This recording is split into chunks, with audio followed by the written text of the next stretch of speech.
Economic times को दिए अपने इंटरव्यू में सीआईएससी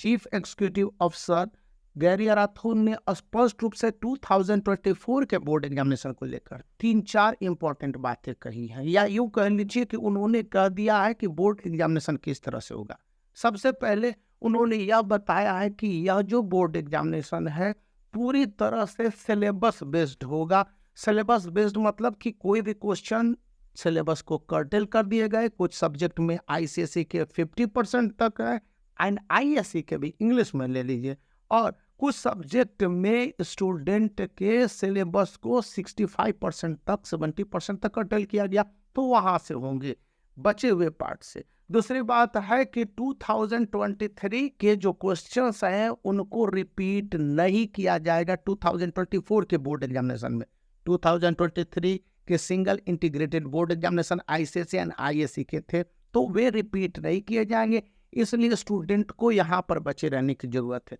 थर्ड है कि चैप्टर वाइज स्टूडेंट का स्कूली लेवल पर इवैल्यूएशन होगा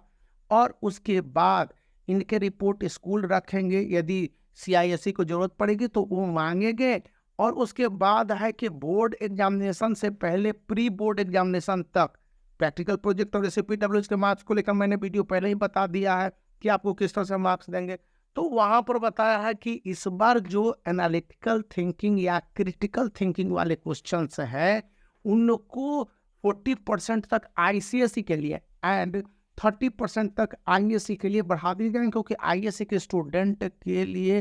जो नीट है, क्लैट है, जेई मेंस है या एडवांस है, वो अपने कॉम्पिटिटिव लेवल के जोन में जाते हैं, इसलिए वहां पर उतने ही लेवल के क्वेश्चन रखे जाएंगे। लेकिन हाँ, एसर्शन एंड रीजन वाले क्वेश्चन को लेकर सीआईएससी ने कुछ नहीं कहा है, लेकिन माना जा रहा है कि सीआईएससी सीबीएसई से अलग एसर्शन और रीजन वाले क्वेश्चंस को ना पूछेगी, इसीलिए इस तरह के क्वेश्चंस को डेवलप किया गया है सीआईएससी के द्वारा। आईसीएसई एंड आईएससी के एग्जामिनेशन में हम लोग आईसीएसई की अभी बात कर ले रहे हैं।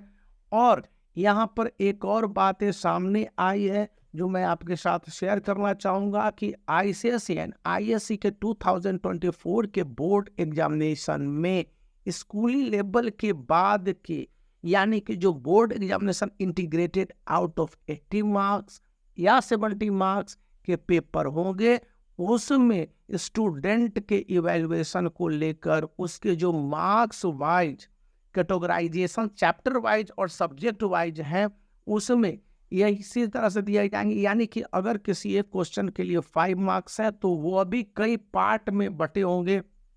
कि स्टूडेंट ने एक्यूरेसी को फॉलो किया कि नहीं किया, कंटिन्यूटी को फॉलो किया कि नहीं किया, प्रोसेस को फॉलो किया कि नहीं किया, स्टेप वाइज आंसर को लिखा कि नहीं लिखा, पॉइंट वाइज इवैल्यूएशन किया कि नहीं किया, और आंसर टू द पॉइंट है कि नहीं। इस आधार पर मार्क्स देने के नए जो फॉर्मूला है, इसको सीआईएससी ने अपने नए लॉजिकल जो ये रूल्स हैं उसमें बताए हैं, और ये आपको यहाँ पर पढ़ने को मिलता है कि सीआईएससी ने क्या कहा है। और इकोनॉमिक टाइम्स में दिए इंटरव्यू के बाद यह भी हो गया है क्लियर सीआईएससी चीफ के द्वारा कि स्टूडेंट को किसी भी कीमत पर टू द पॉइंट आंसर लिखने होंगे, चाहे वो इंग्लिश का सबसे लंबा क्वेश्चन 20 मार्क्स का ही क्यों न हो। और यदि वो to the point centralize answer लिखते हो तो फुल मार्क्स दिए जाएंगे, कन्फर्म है, और इसमें कोई दिक्कत नहीं आनी। तो आप इस वीडियो को लाइक कर सकते हैं, चैनल को शेयर और सब्सक्राइब भी।